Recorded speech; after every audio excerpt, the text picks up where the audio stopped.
run down a little bit of homepage with you guys, LegalElbowRadio.com. Just give you a quick idea. I have a posting in there called Legal Elbow Radio's Top 20 Heavyweights of MMA. I like watching the heavyweight fights. It's my thing, you know what I mean? We all have our certain kind of fights or certain weight classes we like to watch, you know what I mean? So I'm just going to kind of run down the whole list, talk about maybe the top 10 or something like that, because this is top 20, top 10, kind of talk about, you know, what's coming from them and what could be next. So good, clean fun. Just a couple of honorable mentions, you know, some people that I want to mention that are not on the list but are damn close.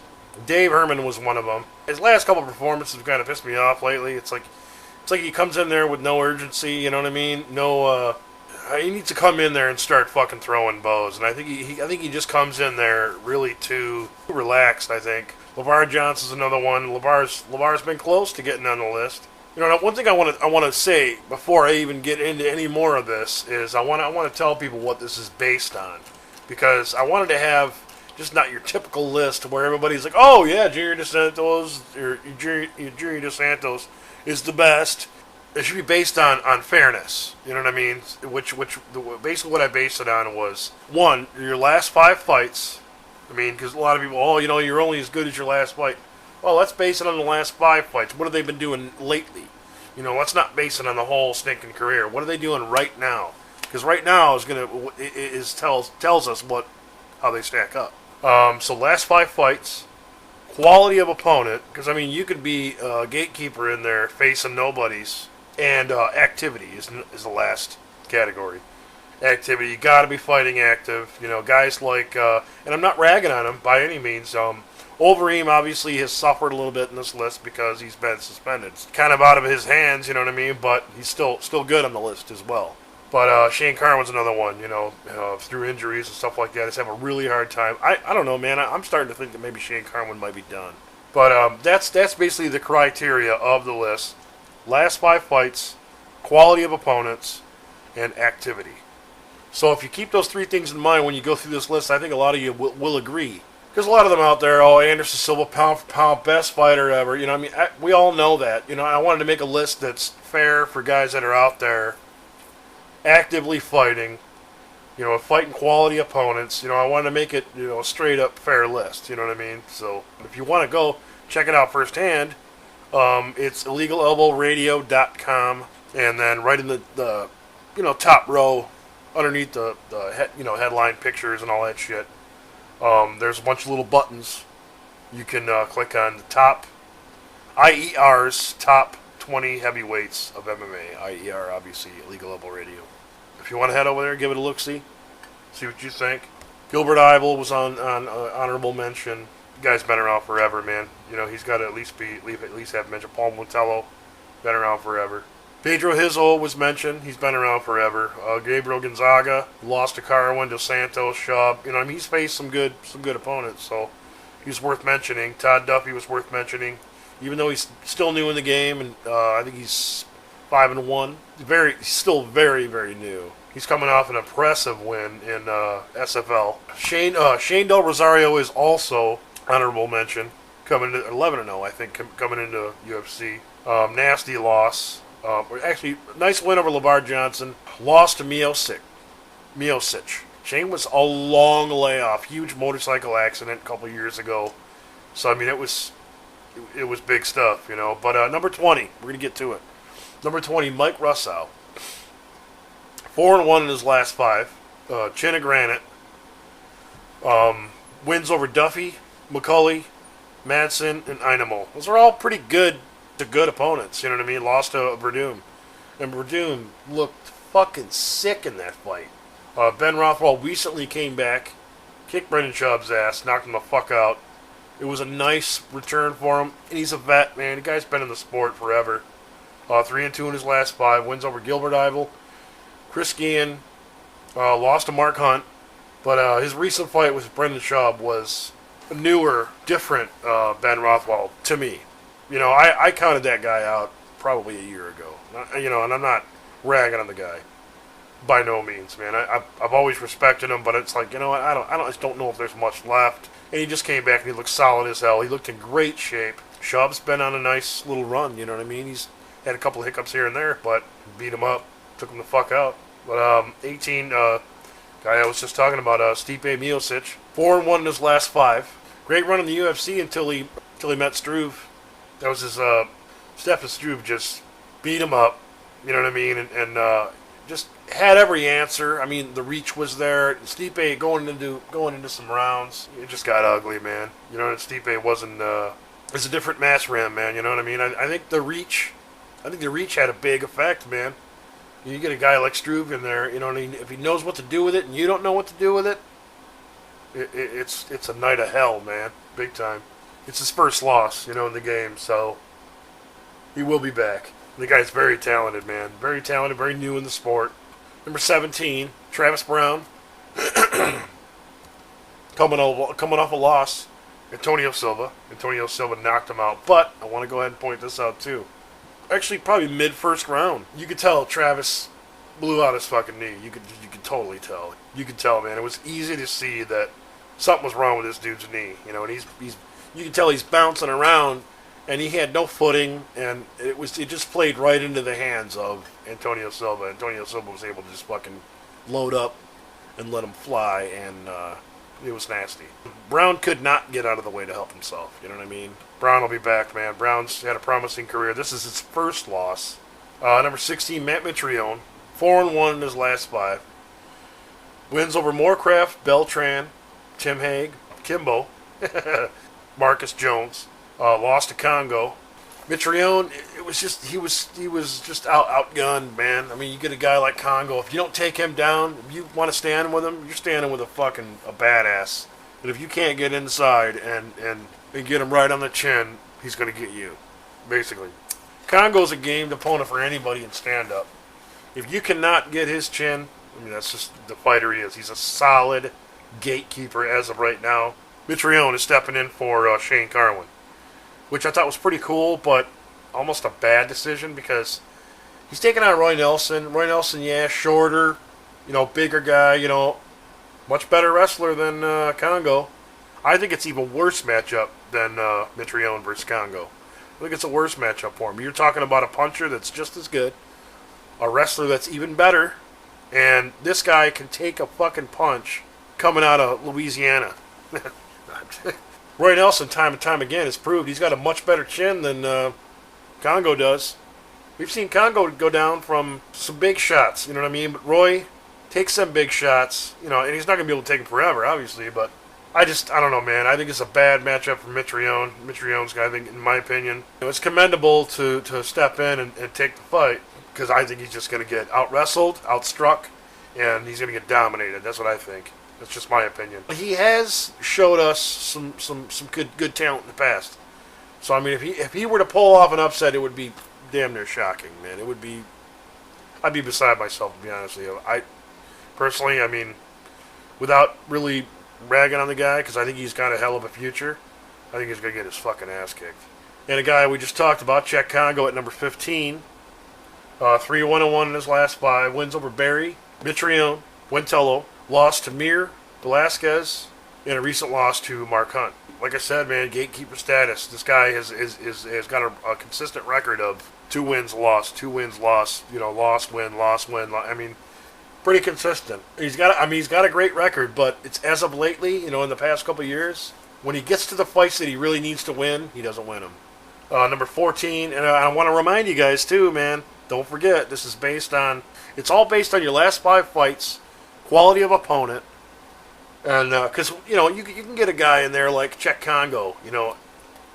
Some guys would think Czech Congo would be higher than Brendan Schaub. Not in his last 5 fights though, and not in the quality of opponents, and not in his activity. So you got to remember the criteria. That's the criteria is the most important thing, because I think it's a very fair list. I could make a list for whole body of work. Everybody's fucking done it already. I want to make something on how people are performing right now in their last 5 fights, which is probably going to be within the last 2 years, once you get to the end of the 5 fights. What kind of opponents are they facing, and how active are they? Are they fighting once a year? A guy on my list that fights once a year, not going to be that high, because he's not active. And it might piss people off, and they might say, your list is fucking stupid, but that's Just how I wanted to do it, and to me it makes sense. Brendan Schaub, number 14, 3-2 in his last 5. Wins over Crow Cop, Gonzaga, Jashir. Lost to Big Nog and Rothwell. Losing to Ben Rothwell did hurt him a little bit in the list because it was somebody that's really, not really high on the list, really. Career for career, not even close, man. Not even close. Ben Rothwell crushes this guy career-wise. Like I said, man, it's all about the criteria on the list. Mark Hunt, number 13. A lot of people, same thing again. A lot of people are like, Mark Hunt, 13? Well, I mean, let's look at Mark Hunt's MMA record. His MMA record, I think, is 8-7 right now, I think. He came into MMA, which Mark Hunt has had an amazing career in kickboxing and in Pride and all that. Not an amazing career in Pride because he was 5-6 when he came into the UFC. 3-2 in his last 5. He has actually moved up this list in the past couple of months. A couple of spots, I think. His last couple of fights, he's wins over Congo, took Shearer, Rothwell, lost to McCorkle. That was his first UFC fight. Mark looks to be very, very promising because his last couple have been sweet performances, man. Sweet, and they're what he's known for. He just wrecks dudes. I'm excited to see what's coming next out of Mark Hunt, and he could climb this list really fast. Number 12, Roy Nelson, 2-3 in his last 5, which does kind of hurt him a little bit. But wins over Schaub, Crow Cop, Struve, losses to Verdum, Mir, and Dos Santos. So he's faced a whole lot of badasses. He's faced a good roster of tough opponents, man. Really, he's been in the game, man, for sure. Undoubtedly one of the best chins in MMA right now. But I think we're going to see good things out of Roy, man, coming soon. I think Roy's going to mangle Mitrione.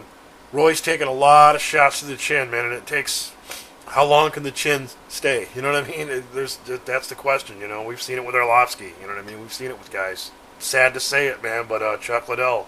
Number 11, Antonio Silva. Coming off a sweet knockout win over Travis Brown. Like I talked about earlier, Travis Brown blowing his knee out, wasn't able to fucking defend anything. He was just nursing that leg, trying to do what he could to pull the fight out. Wasn't able to, man. Antonio capitalized. 3-2 in his last 5 fights. Wins over Fedor, Mike Kyle, Andrei Arlovsky, lost to Velasquez, Cormier, and Verdum. His loss to Velasquez was sick, man. His 3 losses that he's taken recently are to guys that are top notch, man. Velasquez, Cormier, and Verdum. The guy has been in there with top competition, man. The guy definitely deserves to be, he deserves to be right where he is on this list, man. Really, he's been in there with some straight badasses. I think maybe Roy Nelson could be a good next fight for him. If it happens the right way. I know he's scheduled to face Overeem. Alistair Overeem's first fight back will be against Antonio Silva. It's gonna be a tough night for Antonio Silva, I think, because Overeem's got some shit to prove. He's had a year off. A lot of people are pissed at him. You know what I mean? I think a lot of fight fans are pissed. It's like, what the fuck's going on here, man? Get your shit together, get back in there, prove some shit again. You know what I mean? And he's got that. He has just that to do. So, Shane Carwin, number 10. Shane Carwin has recently dropped 2 spaces because of inactivity. Maybe even more in the near future here because he's continued injuries, man. And that's why I just think, you know what, he might just be done. You know what I mean? Just continued injuries. He even said in an interview himself, I really don't even need to fight. I'm an engineer. They've kept my job for me. I always have my job when I go back, blah, blah, blah. Is somebody really, totally confident when they're talking like that? I don't know. He even mentioned the injury. He was having problems with his knee, when they were talking about the fight being on. But he's like, oh, you know what, my knee will be fine, blah, blah, blah. And then here we are, he steps out, can't do it because of the knee. I'm a huge fan of the guy. I like the guy. I think what he did I think he beat Lesnar. Some people would disagree or whatever. I think he beat Lesnar. I think the judge was being a little nice to Lesnar. I think they could have called that a few times. I think we've seen many fights being called with much less damage. That's just me, man. It doesn't really matter. It's so long ago because you never know when he's going to come back, if he's going to come back. Number 9. We're inside the top 10 now. It's getting real, man. Antonio Rodrigo Nogueira. Sometimes I count this guy out. I just think he's going to get his ass kicked. And he comes in and he fucking just clocks people around and beats them up. And he's getting up there in age, but he's still a sweet striker. 4-1 in his last 5, wins over Schaub, Couture, losses to Mir twice. Yeah, Mir was the first one to knock him out, whatever, so-and-so. So then Mir's second win, of course, he breaks his friggin' arm. I mean, I think I did take it far, but what's he going to do? I think Mir knew that guy's never going to tap. It's just the way, that's what Nog is, man. Nog will never quit. So, once the arm snapped, he did tap, but he tapped when his arm was broke. Nog's a warrior, man. We're gonna see him. I think we're gonna see Nog in the game until he basically cannot fight anymore. I just think that's his will. The Warrior's will, man. He will be in there until he is fucking done. The X-ray, yeah, that shit was snapped right in half, man. I mean, two bones in your bicep, broken right in two.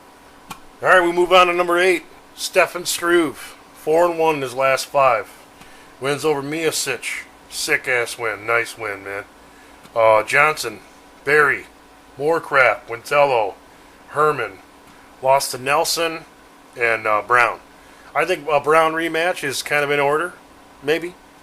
Even though I think he's kind of moved around Brown and kind of moved ahead of him a little bit. Dana has Stefan Struve basically like number 5. I don't have him that high yet. I don't have him, I have him just inside the top 10, maybe like a number 9. He's looking impressive as hell, and he's young, and he's still learning, man, still learning a lot. So, he says technique beats power every time, and he's proved it on a couple of occasions, you know what I mean? So, if he could develop a sick boxing style and a sick jab, I could see him making some problems for some of these big heavyweights with long reach. I think Struve is on his way up this list, man. You know what I mean? I think maybe a great puncher, but I think he lacks good boxing. I think if he trained boxing a little bit better, a little bit more often, just more overall technique and punching and shit like that. Counter shots, just overall boxing style. I think he can really be a lot more dominant. Inside the top 10 anyway. But number 7, Josh Barnett. I think Josh Barnett's going to end up heading down the list. I don't think... I mean, Josh Barnett is known for his submission and his wrestling. I would say his submission more than his wrestling, but he's known for being a good wrestler. He's just a damn good wrestler. Wins over Karatanov, Rogers, Geronimo dos Santos. Lost to Daniel Cormier in his last 5. His fight with Cormier was a good fight, but Cormier never looked threatened in that fight at all. I mean, he never was at a disadvantage. Cormier pretty much ran the game. I mean, it was Cormier's fight to win. I mean, Barnett, I think maybe he might have took Cormier a little lightly. Maybe, I don't know. He's so good with using your weight against you. You know what I mean? Everything he needs to understand about combative sports, he's got like a gift for it. You know what I mean? Guys like Anderson Silva, he's just got a gift for it. You know what I mean? So. But Josh Barnett, like I said, I think he might be headed kind of downward a little. He's defending his Pancrase title. He won a Pancrase title a couple years ago. I think he won it in 2007, I think. And it's been a long time since he's defended it. I think it was 2007 or 2008. But yeah, that's what's headed next. That's where Josh Barnett is headed next. He's heading to Pancrase to defend his belt. I don't think they have an opponent just yet. Coming in at number 6, Frank Mir. 3-2 in his last 5 fights. Wins over Nelson, Big Nog, Congo. Losses to DeSantos, Lesnar, and Carwin. So, I mean, he's faced top-notch guys, man. Top-notch guys. Normally, I would not see Mir being this high on this list, but at the same time, yeah, absolutely he's here. Because, I mean, he's faced Nelson, Big Nog, Congo. Lost to DeSantos, Lesnar, Carwin. I mean, he's just got a hell of a roster of people that he's taken on. Can't take nothing away from the guy, you know what I mean? Frank was supposed to fight Cormier's last fight, and I think Mir had to pull out of that one. There was something happened with Frank Mir. I don't know.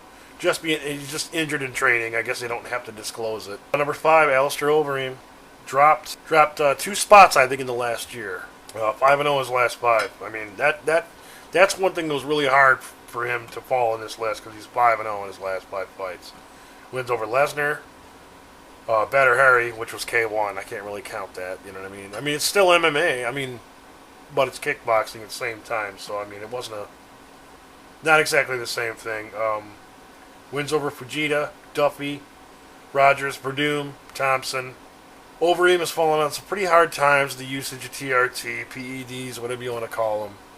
Lost the title shot over it. It's too big. He's too big a draw. You know, a lot of people know about him. The game fan knows Alistair Overeem, and it's time Alistair Overeem's in the UFC. Came in the UFC, beat the crap out of Brock Lesnar, and he had a title shot, sweet title shot coming. You know, and I don't know what the hell happened with it. You know, none of us really know. Nothing's been disclosed. You know, a lot of shit's not disclosed to us every now and then, but we'll be taking on Antonio Silva at UFC 156. I think that's December. I think Overeem's going to take that pretty easily. I think he's one of them guys. He's gifted. He is very gifted. He's a supreme striker. Very good Muay Thai skills. You know, good submission artist. I mean, I think he's too crafty and too gifted of an athlete to have any real trouble with an Antonio Silva. If not first, he'll win the second. He'll win the second round. Probably either KO or take him down and sub him. I see a KO coming though. Number 4, Daniel Cormier, 5-0 in his last 5. Wins over Barnett, Cole, Silva, and Munson. One thing I was kind of a little unsure about having him be at number 4, which I couldn't really take it away from him because it's being Overeem dropping a few is what put Daniel Cormier in front of Alistair Overeem, because Overeem's probably faced better competition maybe, you know, but it's the fact that he's 5-0 and the fact that they're both 5-0. I mean, he made Barnett look so bad. I don't know, man. If Cormier were to break, he could fall out of this list really fast. I don't see him going up on this list anytime soon. I think he'll probably hold this spot fairly decent. Maybe drop down a notch if Overeem were to really, you know, do good with the next few fights. Daniel Cormier, I think, is the biggest, the fastest star on a ramp up right now. I mean, nobody even seems to be able to even stop this guy, man. Anybody gets in there, I think he would kill Cain Velasquez. I think he would. I think he would out-wrestle him. I think he would just beat Cain Velasquez all the way across the board. I think he's a better striker than him. I think we're going to see it. We're going to see it eventually, because I don't think Cain's going to beat Dos Santos. He's going to have to, you know, continue to prove himself to try to get that, you know, title shot again. Here, number 3, Fabricio Verdum. 4-1 in his last 5 wins over Fedor, Big Country, Roy Nelson, Antonio Silva, Mike Kyle, lost to Alistair Overeem, and lost to Junior Dos Santos. Beautiful return to UFC against Roy Nelson. His very next fight was against Mike Russow. Beat Mike Russow up too. But I mean, this guy just appears to be a fucking destroyer right now. I mean, we know how good he is off his back. So if you can't take him out, you know, chin-wise, and somebody will. So, you know, it could be him being in the top 5. Somebody's going to collect his chin, because we've seen him get knocked out. We've seen Overeem get knocked out. I mean, these guys are just so good offensively that it's hard to catch them. You know what I mean? We've seen Verdum get knocked the fuck out, though, and it could happen with some of these guys at the top. Because, like I said, offensively, he's so sick right now.